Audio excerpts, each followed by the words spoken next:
Welcome to Backstory with Joan Goldstein. I'm Dr. Joan Goldstein. I have two wonderful guests with me today, and you're certainly going to find them as interesting as I did. And to my left is Dr. Shawn Kildea, who is a professor of film and TV at Rider University. And with us right there in the center is lovely Danielle Jackson, who is a student of Dr. Kildea and who has taken on a fascinating and interesting project to do with film. And we're going to talk about that today. So let's start with Dr. Kildea. What do you want to tell us about? Hi, Joan. Thanks for having us. We really appreciate it. Well, I just wanted to give you a little bit of background on the project, how it came to fruition at Rider, and then let Danny talk about the film, as she really is the content expert on the subject matter. But basically, Danny came to me last year and said she wanted to apply for the scholarship. It's called the Undergraduate Research Scholars Award at Rider. So she received a monetary award. Well, what Rider does is they offer a $5,000 monetary award to 5 students across the university. So it's very competitive. So Danny came to me and talked about some ideas that she had. She wanted to do something that really kind of married her majors, which are film and television and history.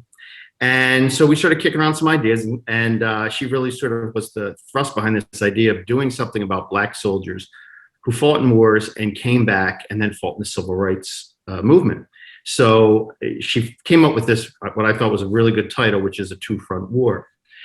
So when we first started talking about it, we were talking about the radicalization of Black soldiers upon their return. And then we had a discussion about what radicalization means, because I think a lot of young people today think it means putting on a black mask and breaking the window at a bank. But when you start to research, as she did, what these soldiers did, not only in the war, but when they got back to America, you get a sense of what real radicalism is, which is to actually implement, foment real change. And that can be for good or bad. And in this case, for the 2 subjects she picked for her first episode, it was for the ultimate good, for people's freedom. So we started kicking around those ideas, and she wrote a proposal, submitted it, won the award, and she started work on it. I guess, when did we start talking, Danny? Last summer? It was when we really started, working on the script and stuff like that. So that's sort of the background for it. Danny's a junior, a rising senior. She's very, very talented,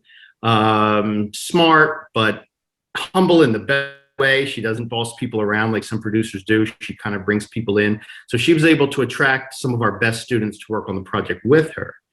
Then she had some things that she wanted to do that would have cost money, and unfortunately there was no budget for the film. I will say our dean's office and liberal arts and sciences were very supportive. But Danny decided to do a Kickstarter campaign to try to crowdsource, and she set a goal for $5,500. And I think, what was the total, Danny? Over $13,000. So that was a bit of a surprise, and that allowed her to do things like travel to, which she'll talk about, to Texas, and they're going to be going up to New England next week. And it's particularly hard to do this during the pandemic. But like I said, Danny is the ultimate producer. She just finds a way to get things done. So that's a little bit of background on how the project came to be. Thank you very much. Okay, Danny, tell us about the Two-Front War. Yes. So thank you again, Dr. Goldstein, for having us. And Dr. Kildea did a pretty great job of covering it all. But in terms of the content, A Two-Front War, as he said, it follows these African-American World War veterans and upon their service when they're overseas, and then also upon the return, and they're fighting for civil rights. So we call it a two-front war because they're fighting, of course, the opponents of the U.S. at this time, but then they're also literally fighting to be seen as American citizens once they return to the home front. And so one of the struggles was to find Black veterans, because Black veterans within World War I and World War II, I didn't, other than the Tuskegee Airmen, I didn't really see, a common pool, I guess you could say, of these men. So searching for them was slightly difficult. But then once, you found the right websites, you could find so many names, and it was unbelievable. And so then once I found those websites, it's now narrowing it down even further to find these men, because I'm not focusing on women yet, but finding these men who were then involved in the civil rights movement upon their return home. And so I came upon, after weeks of searching, I came upon Medgar Evers and Charles Hamilton Houston. Charles Hamilton Houston was in World War I and Medgar Evers in World War II. I think people are more familiar with Medgar Evers in terms of just the civil rights movement, but not necessarily his service with World War II. And then if you're into the law, or you know are familiar with Brown versus Board of Ed or Thurgood Marshall, then you know Charles Hamilton Houston and his work with basically changing how the American school system operates today and the way how it's integrated through 20 years of groundwork, landmark Supreme Court cases. So finding these men was so rewarding to see, but I never knew any of this information whatsoever growing up in school or anything like that. So I knew that these stories had to be told. Wonderful, wonderful. And as you said, finding these men are no longer with us. Is that correct? That is correct. So that when you went to Houston, and you're going to tell us about that, to find the family of Houston, tell us what happened. You said you told me about it. First of all, you have a team. And one of the things that Danny's done that I think is so interesting is that she's brought other students along with her to help in the project. She's not doing it alone, and she is inclusive in the people she's brought together with her.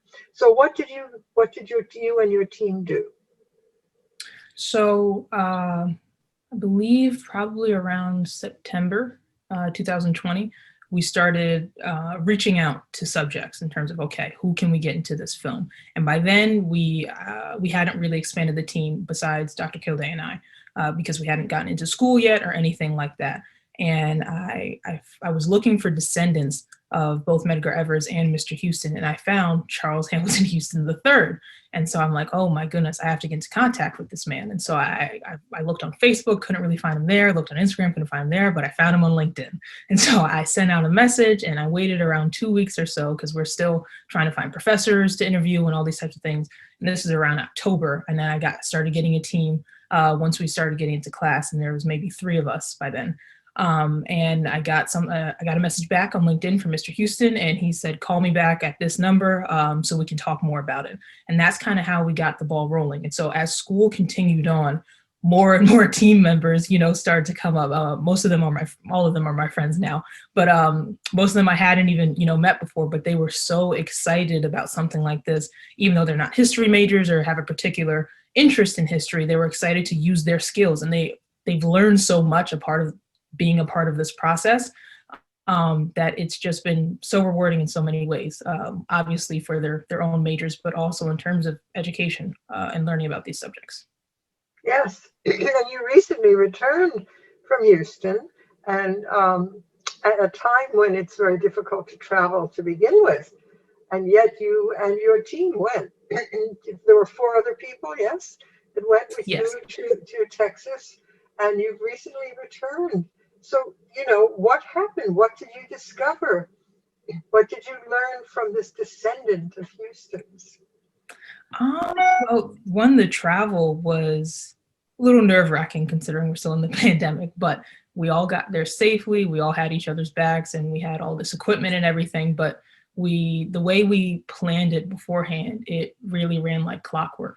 And so once we got to the building in which we would be filming Mr. Houston, it was so wonderful, so beautiful, but also he introduced us to the city attorney, Mr. Arturo Michel, and we just had this great dialogue in which he told not only what he knew about his grandfather, but also what it means to him to be a part of this legacy of the Hamilton Houston family, which is, bigger than we think. It's not just, obviously his grandfather, but he is, I believe it was Mr. Charles Hamilton Houston's grandfather was an enslaved man, and he rose up from slavery and, started this amazing dynasty of a family that impacted all of the United States.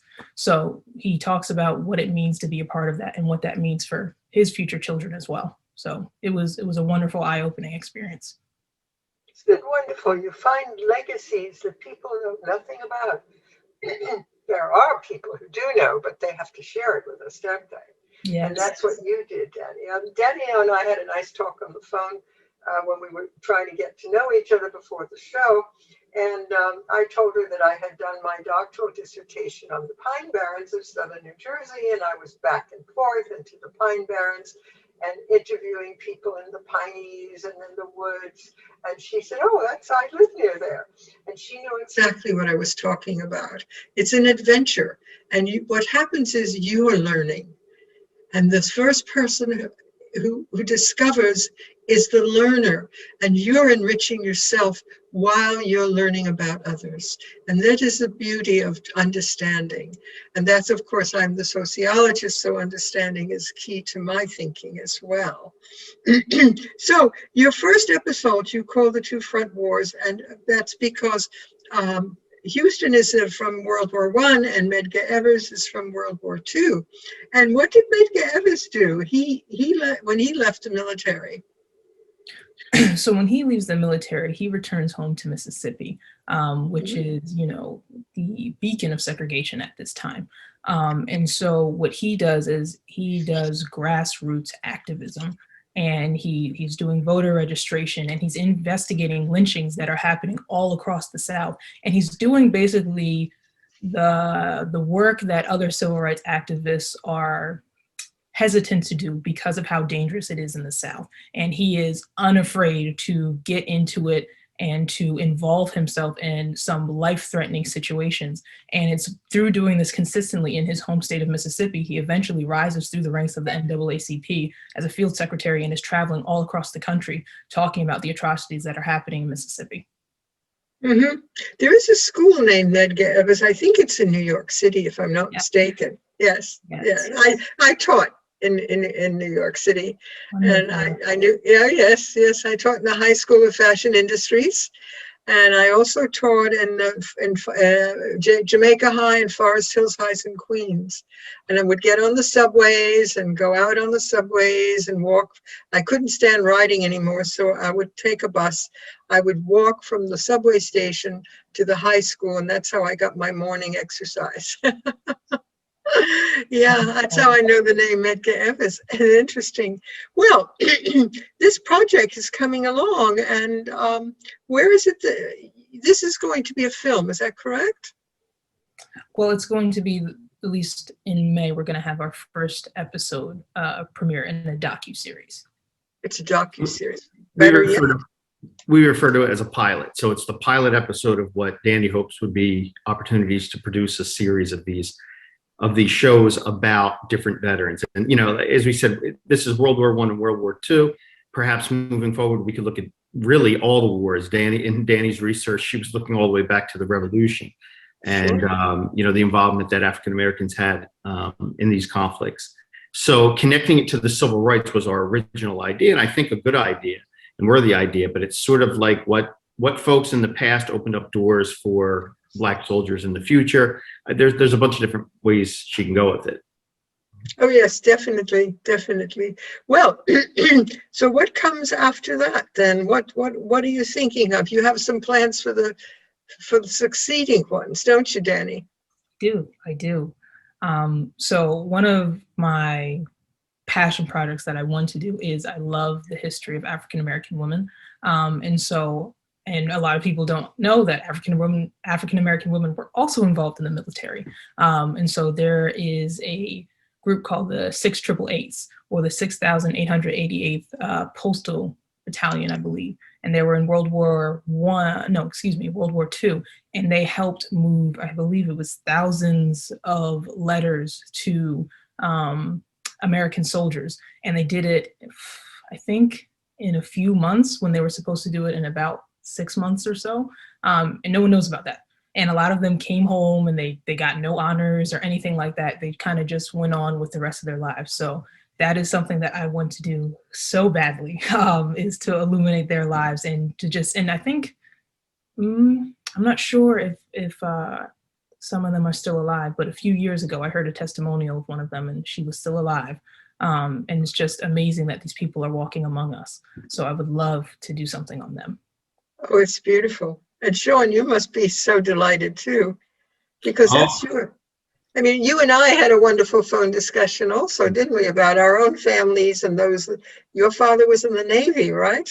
Yeah, well, my father-in-law was in the Navy. My father was 82nd Airborne in the Army.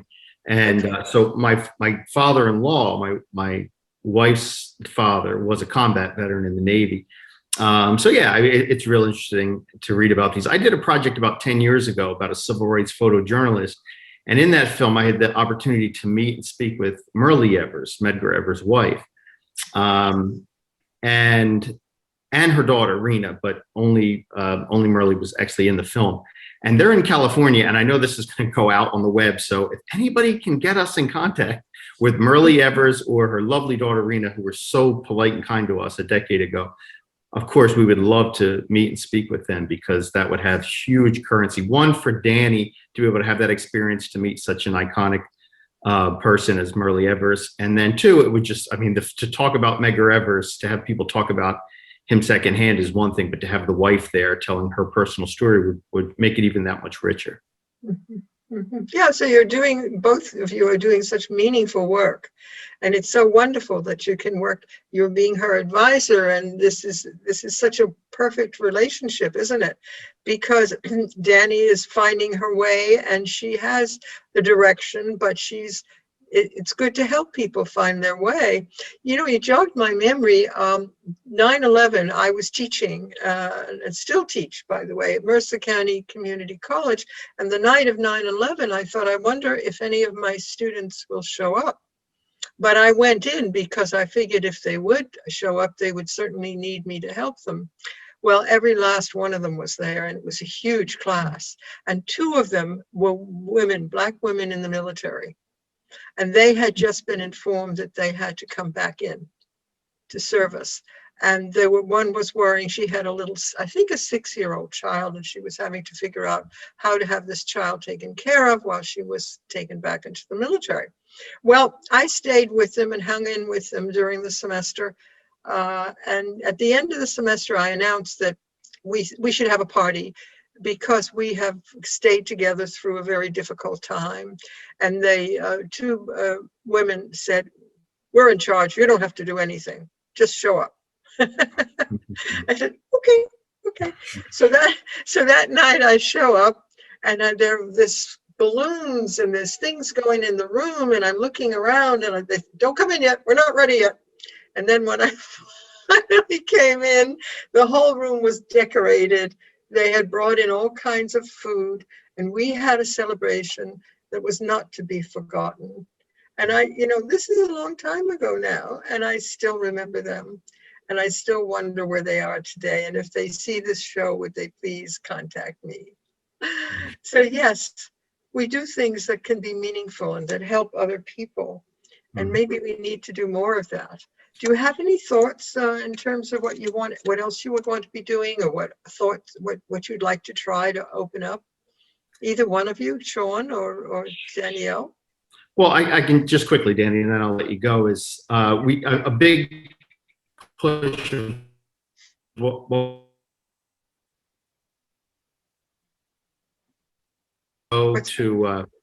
I'm sorry, was I cutting out? Yes. You are. Sorry. I was just saying that at Rider University, a big part of what we try to do pedagogically is what we call engaged learning. And so that's given students the opportunities to actually engage in the process. So talking about filmmaking is really important. Understanding aesthetic analysis, understanding the history of film, and all of those things we hold great. In fact, we have a whole minor called Media Studies, which we encourage all of our students to take so they can really learn about that stuff, film and media studies. But the engagement. You shut off again. Shawn? We lost you. Maybe we should let Danny talk. I'm sorry, gang. I guess this is the world we live in. Just, all I was saying was we try to give our students experiences to actually do things. We call it engaged learning at Rider. And Danny's getting that getting that is in the fullest form. And we really want that for all of our students, and more of it for Danny. Before she graduates, she'll spend a semester in Los Angeles, hopefully, God willing. So that's all. From my perspective, we want to keep letting students have opportunities to do films like Danny's doing now. Well, that is beautiful. And this is what educators want to do. You want to help your students find a path for themselves, and that's what makes us feel good if we're really good educators. Okay, Danny, what about you? Yeah, I would say continuing to take these opportunities when they're afforded to me, and be able to create them for other students as well, or those who may not have access to those opportunities. And one of those things I'd like to do in film is to, my goal is to create films that represent underrepresented populations. And so that's not just African Americans, but that's LGBTQIA+, that's people with different abilities, that's anything, because the importance of visibility it's unbelievable. And I've had that, it's had an immense effect on me, in which you don't, at least for certain times, you don't know what's possible until you see someone else who looks like you do it. Or when there's certain spaces in which you don't see yourself, you kind of shut that door, and you do it subconsciously. But when someone else sees me doing something with an African American and doing it full-heartedly and not being afraid in a male-dominated space, then that can be very inspiring for someone else to take on that same challenge. And so that's what I want to do for other people. Okay, so what we understand is that there are many people, some people, who are not given equal recognition for their contributions and for what they want to share. And it's our job as people in the communications world to give them that opportunity to speak up and to speak out, as we used to say, speak up and speak out. And to understand that even when, as you said, Danny, even when they're not acknowledged, there are people making contributions to their own society, their own community. It's just that people aren't aware of it, don't know about them. And this is our job, you see, to open the door and show the world, here's what's here, here's who we have. This gives us hope, doesn't it? It gives us hope that people are out there who care and who want to help and who want to make us a part of our own society. And that's what I am. That's where my soul is. That's where my heart is too. So thank you so much for coming on board to Backstory with Joan Goldstein. Perhaps we'll do another show when you've done some showing of your film, and please share me in on that. And I look forward to the time, as I told you on the phone, when we can have a real coffee date, which I used to do with my TV guests. We would meet somewhere in town and have coffee, and we couldn't do that, so we had a phone coffee date. Well, in the fall, Joan, we plan to have a screening at Rider University. You'll certainly be a guest. Thank you. I would love to come. I would love to be there. Okay. Well, thank you so much, Shawn Kildea, Dr. Shawn Kildea, and Danielle Jackson, for coming today to Backstory with Joan Goldstein. Goodbye. Thank you. Thank you.